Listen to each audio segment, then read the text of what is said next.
La campagne présidentielle vue par les chrétiens de gauche, c'est notre dossier de la semaine. On en parle tout à l'heure avec Philippe Deroux qui a lancé le courant des poissons roses proche du Parti socialiste. Également sur ce plateau pour en parler, Benjamin Rosier, rédacteur en chef à RCF. On les retrouve tout à l'heure. Mais on commence avec les images d'une messe, car le carême s'est ouvert hier avec le mercredi des cendres et ce geste symbolique d'imposition des cendres. Carême qui s'achèvera la veille de Pâques, le samedi saint au soir. Cette année, ce sera le 7 avril. Ce week-end, c'est donc le premier dimanche de carême. À cette occasion, les adultes qui demandent le baptême répondront à l'appel décisif, dernière étape pour les catéchumènes, avant de recevoir dans quelques semaines le baptême, l'Eucharistie et la confirmation.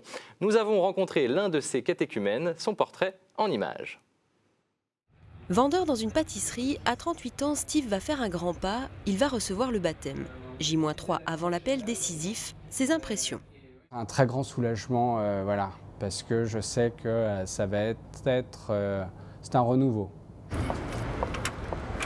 Habituellement, je passe par là pour une simple et unique raison, c'est que la rue est plus calme, il y a moins de monde et en plus on va passer devant la basilique Notre-Dame des Victoires. Ça, c'est plutôt cool. Élevé dans la culture judaïque, ce jeune fiancé décide aujourd'hui de devenir catholique. Une foi qui est née à l'issue de rencontres. Donc voilà, là on est à Notre-Dame des Victoires. J'étais pas particulièrement croyant. J'ai eu la chance de rencontrer une femme qui est devenue d'ailleurs ma fiancée depuis et qui elle est très pratiquante. S'il y avait une chose qui était primordiale, c'est que je refusais de faire des enfants sans être marié religieusement. Partie de ce principe, elle m'a fait rencontrer le père du Loisy. Et à la rencontre de ce personnage, voilà, ça m'est devenu une évidence. Retour à la maison, posé, Steve prend le temps de se projeter dans sa vie future, celle de nouveau baptisé. Quand on se fait baptiser à l'approche de la quarantaine, vous avez un vécu, un passif. Donc, par principe, si vous avez un passif, il y a des choses dont vous êtes fier et d'autres beaucoup moins. L'attente que j'ai, c'est effectivement par rapport à moi, de trouver voilà, une certaine de plénitude, être serein, de manière à pouvoir apporter de la joie aux autres. Voilà, et l'an dernier, les catéchumènes étaient près de 3000 en France, pas de chiffre encore cette année. Des catéchumènes, en tout cas comme Steve, qui sont invités à participer à la mission Métropole 2012, une opération lancée pour le carême par le Vatican dans 12 villes européennes. L'idée, c'est de témoigner de sa foi de manière plus visible dans, je cite, des sociétés où le christianisme ne va plus de soi. Les villes concernées, dont Bruxelles et Paris, proposeront donc de nombreux rendez-vous avec notamment des missions d'annonce de l'Évangile. À Paris, l'essentiel des festivités aura lieu le week-end des Rameaux. Et il a été question de nouvelle évangélisation à Rome lors de la journée de prière et de réflexion à laquelle l'ensemble des cardinaux étaient conviés à la veille du 4e consistoire du pontificat de Benoît XVI. Vous allez le voir, samedi, le pape a créé 22 nouveaux cardinaux. Priez pour moi afin que je puisse toujours offrir au peuple de Dieu le témoignage d'une doctrine sûre et tenir avec une humble fermeté la barre de la Sainte Église. Ce sont les mots du pape alors que la presse italienne a diffusé ces dernières semaines des documents confidentiels relayant des rumeurs sur des affaires de corruption, de transparence financière et de lutte de pouvoir au sein de la curie romaine. Dans ce contexte pour le moins polémique et confus, on retient la réaction du cardinal Cottier, l'ancien théologien de la maison pontificale, qui s'est dit impressionné par la sérénité de Benoît XVI. On reste encore un peu à Rome avec les discussions entre le Vatican et le lefévriste. Le cardinal Jean-Pierre Ricard, qui est membre de la Congrégation pour la doctrine de la foi, confirme les désaccords entre les deux partis. Selon lui, le supérieur de la fraternité Saint-Pédis, Monseigneur Felet, a exprimé une fin de non-recevoir à la proposition du Vatican en refusant de signer un préambule doctrinal, signature qui manifesterait son accord avec l'autorité du magistère. On écoute le cardinal Ricard à propos de ces discussions. Je crois que les discussions, me semble-t-il, aujourd'hui, en tout cas, semblent s'être achevées. C'est le moment des décisions. Le pape est allé très loin dans l'accueil de cette fraternité, de ce qu'elle demandait. Ça a été la levée de l'excommunication, ça a été la possibilité aussi donnée à tous les prêtres de pouvoir célébrer selon la forme extraordinaire. Le pape était prêt aussi à leur donner un statut ecclésial dans l'Église. Je crois que le pape est allé au maximum de ce qu'il pouvait aller. Maintenant, la balle est dans le camp de la fraternité. Moi, je souhaite qu'il puisse y avoir un sens de l'Église qui permette à la fraternité, à beaucoup dans la fraternité, de ne pas commettre l'irréparable et de garder le lien vital avec l'Église de Rome. Voilà, et puis dernière nouvelle romaine, sachez qu'à l'issue du consistoire, Benoît XVI a approuvé les causes de canonisation de 7 bienheureux, dont un Français, le père Jacques Berthieu, martyr, jésuite, missionnaire à Madagascar, mort en 1896, qui sera proclamé saint le 21 octobre prochain. Un nouvel évêque en France, le pape a nommé Monseigneur Olivier de Germay comme évêque d'Ajaccio. Jusqu'à présent, il était vicaire épiscopal pour l'archidiocèse de Toulouse. Le siège épiscopal d'Ajaccio était vacant depuis la nomination de Monseigneur Jean-Luc Brunin au Havre, après des polémiques et des affaires.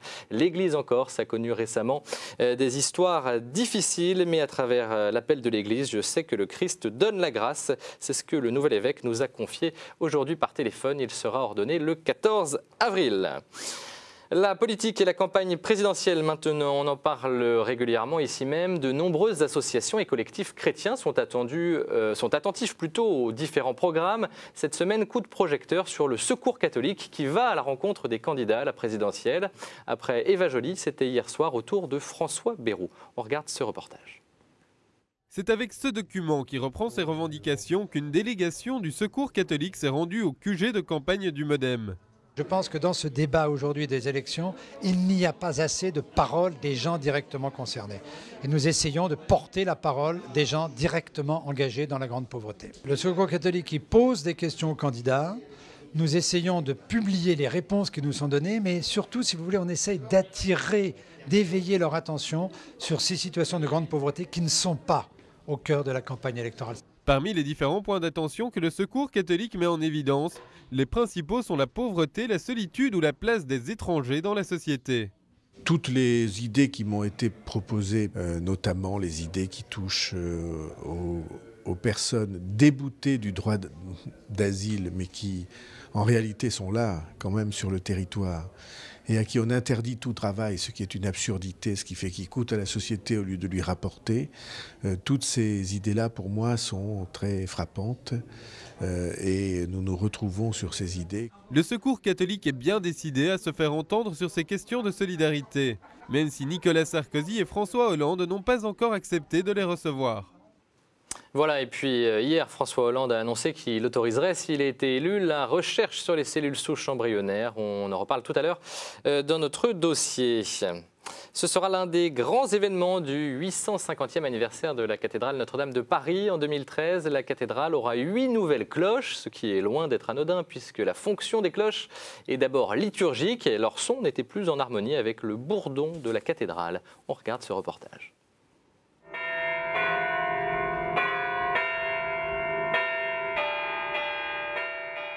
Les premières cloches de la cathédrale Notre-Dame de Paris ont été installées en 1686. À la Révolution, la quasi-totalité des cloches sont fondues pour en faire des canons. Sous Napoléon III, de nouvelles cloches sont installées dans la cathédrale. Problème, ces cloches sont de qualité médiocre et les notes sont discordantes. Aujourd'hui, ces cloches sont enlevées et seront refondues pour leur rendre leur son d'origine. Quand on parle de son d'origine, il s'agit de reconstituer la sonnerie de 10 cloches avec l'ensemble des notes que représente cette sonnerie, qui est décrite à plusieurs reprises dans les archives diocésaines ou dans le roman Notre-Dame de Paris de Victor Hugo. Une opération de 2,5 millions d'euros, entièrement financée par les dons, comme un retour à la source. Pour le père Jacquin, recteur de la cathédrale, ces cloches sont aussi le symbole d'un nouveau souffle pour l'édifice. Ces cloches, c'est vraiment très important. Ils appellent à la prière, ils appellent au rassemblement, ils appellent à la célébration. Et tout le monde le sait bien, et c'est un grand moment. Et donc autant avoir un amplificateur que sont ces cloches qui permettent d'annoncer encore mieux l'évangile et la bonne nouvelle, la parole de Dieu. C'est un outil de nouvelle évangélisation. Dans quelques mois, les nouvelles cloches seront remontées. Pour son 850e anniversaire, la cathédrale retrouvera la mélodie de ses origines. Voilà pour l'actualité de la semaine. Tout de suite, il est temps de passer à la chronique de Jean-Michel Di Falco.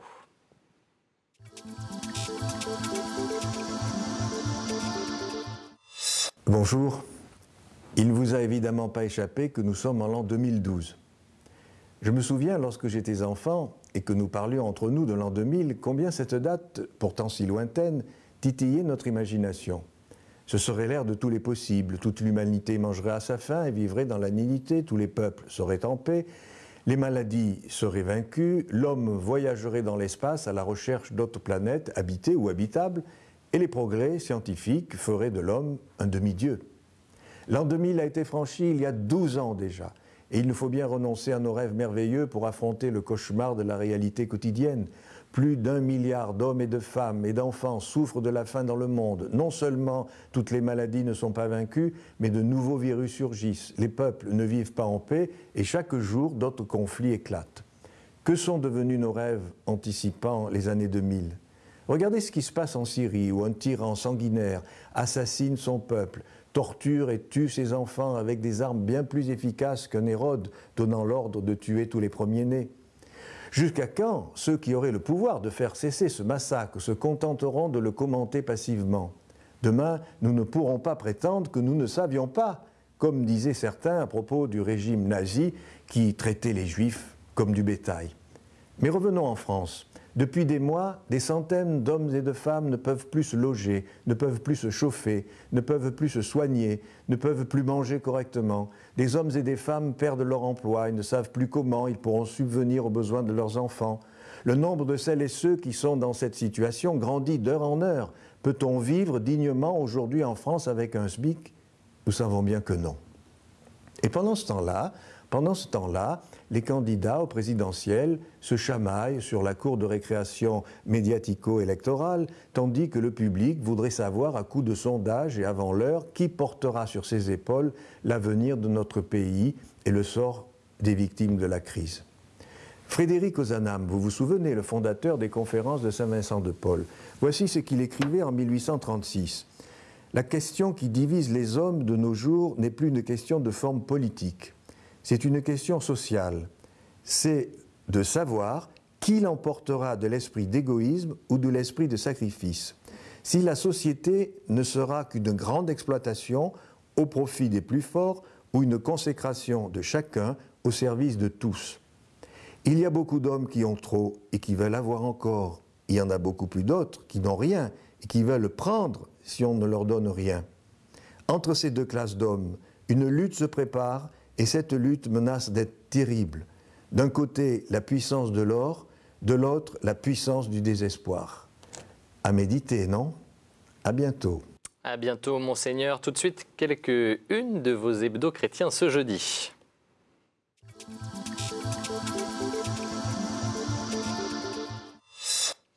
Et on commence avec ce numéro spécial sur le carême pour pèlerins qui s'intéresse notamment aux bienfaits de la prière. Le carême qui fait également la une de Famille chrétienne. L'hebdo parle du temps du combat spirituel et propose de vivre ce carême avec Jeanne d'Arc. Et puis une une plus politique pour La Vie qui a rencontré Jean-Luc Mélenchon, le candidat du Front de gauche, qui parle de religion et de foi. Entretien étonnant qui intéressera sûrement les invités de notre dossier.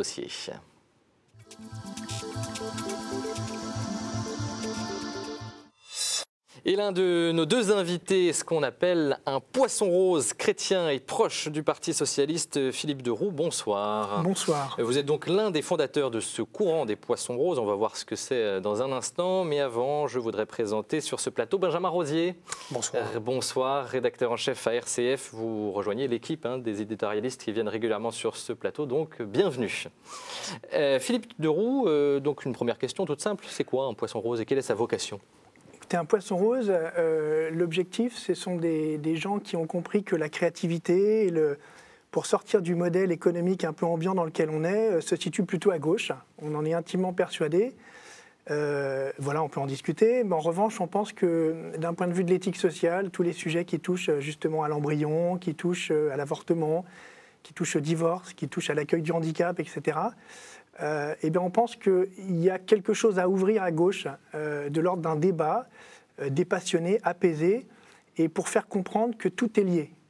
C'est-à-dire qu'il n'y a pas de justice sociale sans une éthique sociale. Je veux dire qu'il y a un tabou sur ces questions à gauche pour vous, au Parti socialiste notamment? Je pense qu'il y a quelques œillères à faire tomber, certainement. Et si vous voulez, on est déjà en train de rompre une certaine forme d'unanimisme de façade, puisqu'on a énormément d'adhérents qui nous rejoignent tous les jours, et des gens du PS d'ailleurs, et des gens qui sont parfois très haut placés, et qui ont compris qu'on avait touché quelque chose de très juste, de probablement très profond, qui nous dépasse un peu, mais qui fait prendre conscience qu'il y a quelque chose à faire évoluer.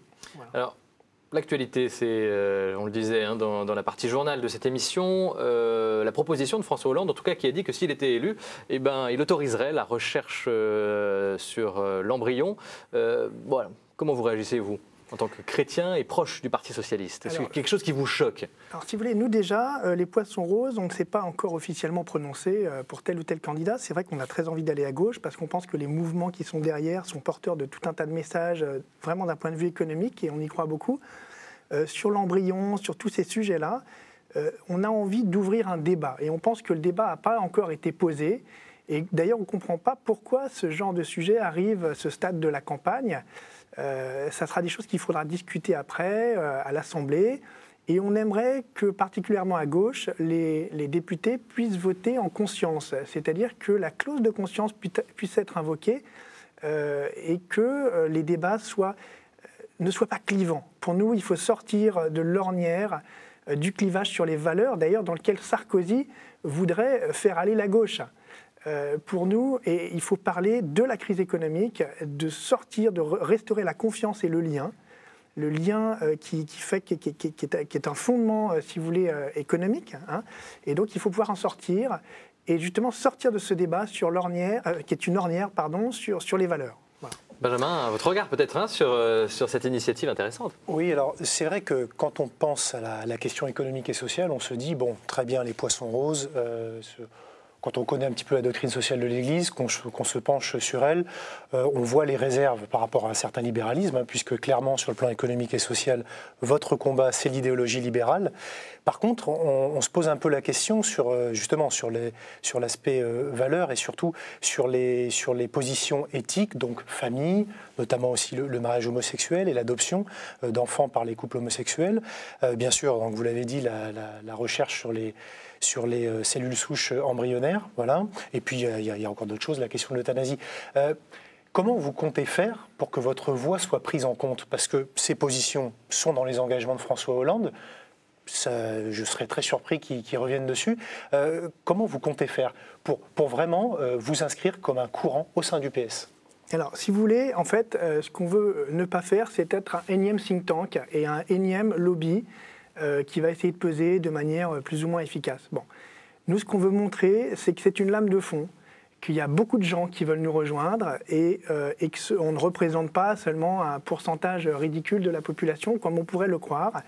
Et on invite d'ailleurs les chrétiens à sortir de ce que j'appelle la réserve indienne et la citadelle assiégée. Bon.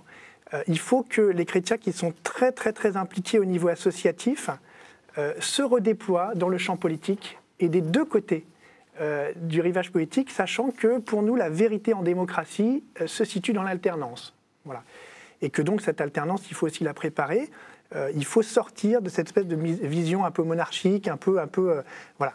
Il va y avoir une alternance, on en discute, et on veut être nombreux pour peser.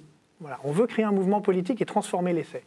Alors justement, vous parlez de nombre. Apparemment, vous avez des ralliements. Enfin, vous êtes en ce moment dans une phase de rencontre, une étape rencontre avec les personnalités du PS. Quand est-ce que vous allez rencontrer François Hollande? Et ensuite, numériquement, vous pesez combien? Puisque vous parlez, notamment sur votre site internet, de 20 000, hein, de 20 000 ralliements qui permettraient de fonder un courant. Vous en êtes où? Alors, si vous voulez, 20 000, c'était très ambitieux. Ce qu'on veut d'abord, c'est pouvoir peser avant l'élection présidentielle. On a eu beaucoup de presse, donc de ce point de vue-là, l'objectif est réussi. Après, il faut qu'on atteigne une certaine masse critique qu'il va falloir discerner ensemble. Et pour ça, il va falloir transformer l'essai et être un nombre conséquent. Voilà, donc on en reparlera. Pour l'instant, on ne communique pas encore le nombre d'adhérents parce qu'il y a une petite stimulation là-dessus.